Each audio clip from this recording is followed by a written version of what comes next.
up, everyone? Welcome back to my channel. I'm Steph David Kolowai Anui, and this is the body confidence episode. Quick update. If you have not subscribed to my channel, I'm a mom, health coach, bodybuilder, entrepreneur, and if anything relates to you, you should subscribe. I have timestamps down below so I do not waste your time. Quick body check-in. I am 15 weeks out from competition. Generally, things are going well. I am healthy. I am training. Baby is 9 months and 4 days, still not sleeping, and overall, I can genuinely just look at you in the eye and say, my life is a shit show, but the shit show is getting better, as in craziness is still happening, and I'm just learning it to take it better. That's the win for this week. Let's get into it. Body confidence, especially after having a child. So I define body confidence for me to be comfortable in my own skin with or without clothes. Comfortable in my own skin with or without clothes. That's my working definition of body confidence. That's what I'm always striving to be, okay? So context, I was a tomboy. I didn't grow up near the ocean, and so I didn't grow up in a family with like that where it's like, you know, body image was we didn't have that concept. And then I generally was uncomfortable in my own skin. I didn't know how to be comfortable. Fast forward to my career as an English teacher, you don't have to be confident, or you don't have to be confident in your own skin to be a great English teacher. And then, you know, in my late 20s, everything went to shits. The last episode was a divorce episode, right? My 20s, I did everything right. I got my master's, my bachelor's, I got married, I had a kid, and then I got divorced, in debt, and depressed after my dad died. And, you know, in 27, I was like, I built a career in my 20s. In my 30s, I'm going to spend the next decade just learning how to feel good about myself because I don't know how. Straight up. So that's the context of me. I had no understanding of body confidence. Number one, do you have a definition of confidence for your body? That's a huge thing. Like, you should try to write that down, right? Even if you don't know, I don't know. Like, but that's where it starts. Number two, if after you have a working definition or attempt to write a definition of confidence, do you have a reference for other aspects of where you were confident in your own life? So for me, I was confident as a teacher, and then I thought, well, how long did it take me to be confident as a teacher? It took me 10 years. And how did I get confident as a teacher? Experience, right? So number one, have a definition for confidence or a working definition. Number two, related to other aspects of your life. Where are you confident in your own life, and how did you get confident in that, and how long did it take you, right? Number three, where are the natural opportunities for you to be body confident? So like as a teacher, easy, right? I went to work every day and I practiced teaching, and that's how good I got to teaching. The problem I had is I didn't have any natural opportunities to be confident in my body because, again, my profession didn't. I can go like this to work, and I didn't have to be confident in my body to be a great teacher. And so I number three, like, is huge. Like, if you have no natural right?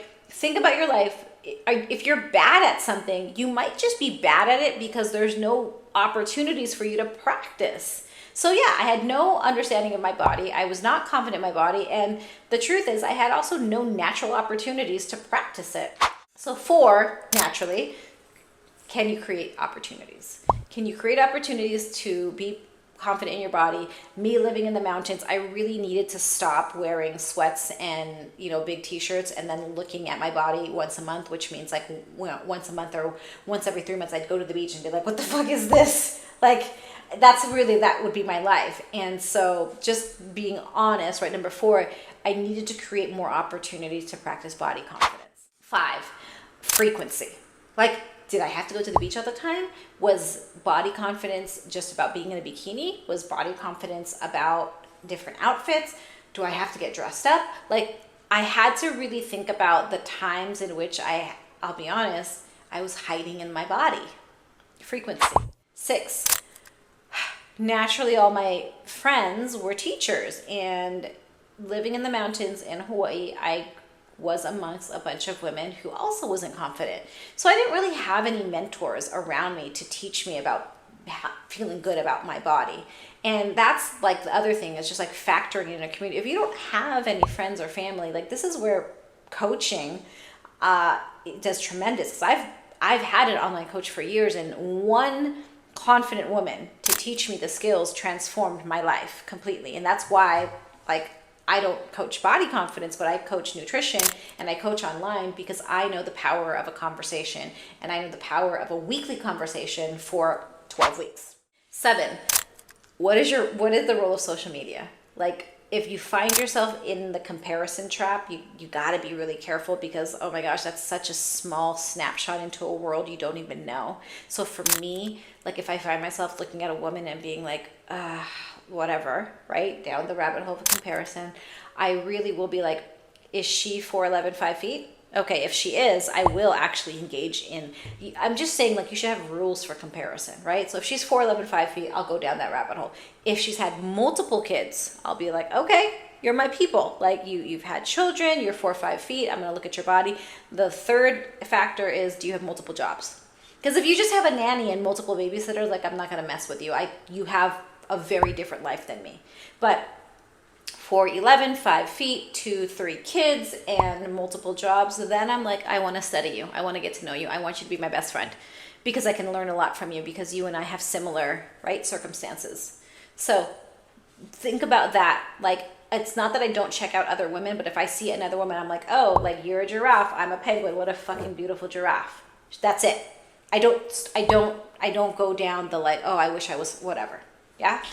8. This is a huge one. Are you overperforming in your mind and underperforming in real life?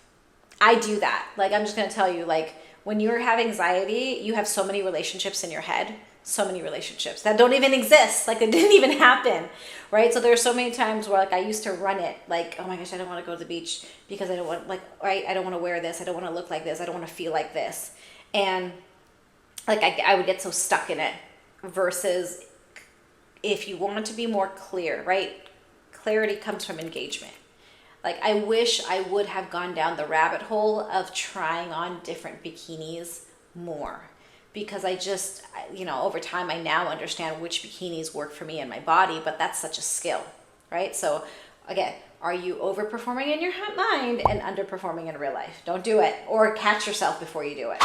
9, is your system for assessment good? Meaning, like, a lot of women are like, yeah, stuff like body confidence. I take pictures and I look at myself. I used to do that. I also had no idea how to help myself. So I would take pictures of myself and then just feel even shittier. It took me a long time. I had to ask my coach to help me understand. So, right, just make sure however you're trying to move your body confidence thing, it's actually working for you. Because sometimes what they show on social media doesn't work for everyone. Last one. Is your social media formula in your mind earned or practiced? Because it's dangerous. If you are earning your body confidence, right? Like, yeah, we earn our money, right? That's one thing. But body confidence is a practice, right? Like, you can practice body confidence when you feel the shittiest. You can practice body confidence when you are bloated, when you're hungry, when you're tired, when you're ill. I try to stay away from the formula. If I am this, then I'm this, and it's perfect, right? If the house is clean and my children are happy, then I'm a good mom. If I am skinny and my husband's happy, then he loves me more. If I make money, like, it's this formula that we have, and it's a dangerous one. So, right, when I'm skinny, then I can be confident, and then I'm forever happy. Like, the only certainty right now is change. And that's so hard, and right? So I would just make sure that you understand that body confidence is a practice. So let me give you some 5 to-dos. You're at home once a month or once a quarter. I highly recommend that you get butt-ass naked and try on clothes for no reason, for the sake of just looking. In addition to that, I would run the video camera and I would look at the different angles of your body just to see, don't ever, there's certain angles that I don't care how beautiful you are, no one should do. Straight up. I've been in the fitness modeling, I've been in the regular modeling, I've been in bodybuilding. Like, there are posing coaches for photography and bodybuilding just so that people can hit their angles. I've been with Instagrammers, huge Instagram influencers with huge guts, and I kid you not, they know how to hide their gut and stay out their ass, and like, that's their superpower. They just know their angles. So that's one thing that I would do. If you're just like, how do I move this body confidence practice forward? Once a month or once a quarter, especially during spring or summer where there's so much pressure, right? Whatever. Or if you know you put pressure on yourself, I would take out the video camera, take out the bikinis, whatever. And I wouldn't do it the same day. Like there was like the jeans day, jeans and like, you know, tank top day where you're like, okay, how does this look? And then there's the bikini day. So that's one thing I would absolutely do. I would play with video angles, and I'm just gonna get up and show you, like, as a mom or as a woman, like I generally stand square, you can see here, but like I tend to stand like this.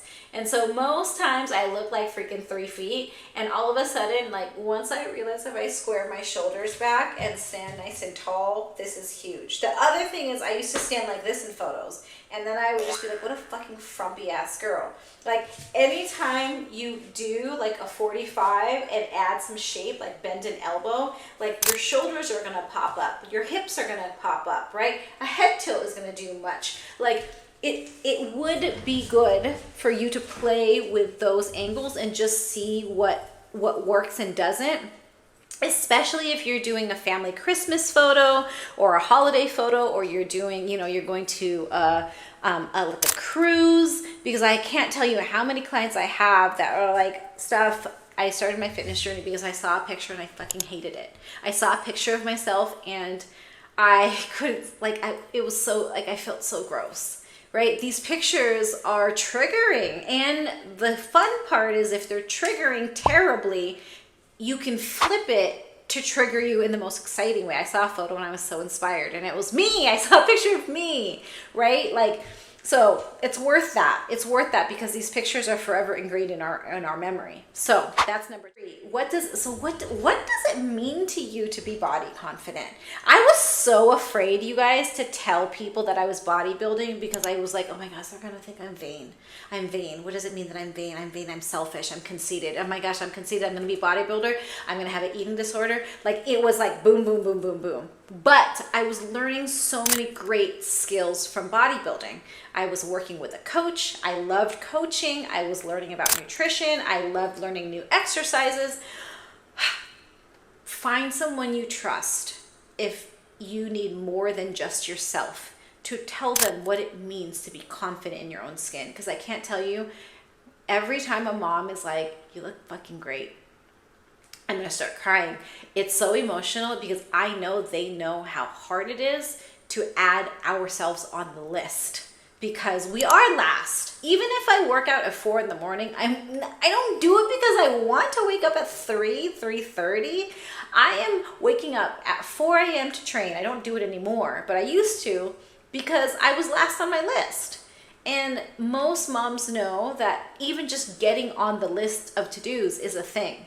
So what does it mean to you to be confident? And if you need, please tell another person that gets you and gets your family and gets your life, because that will make what you want that much more real. 2 more.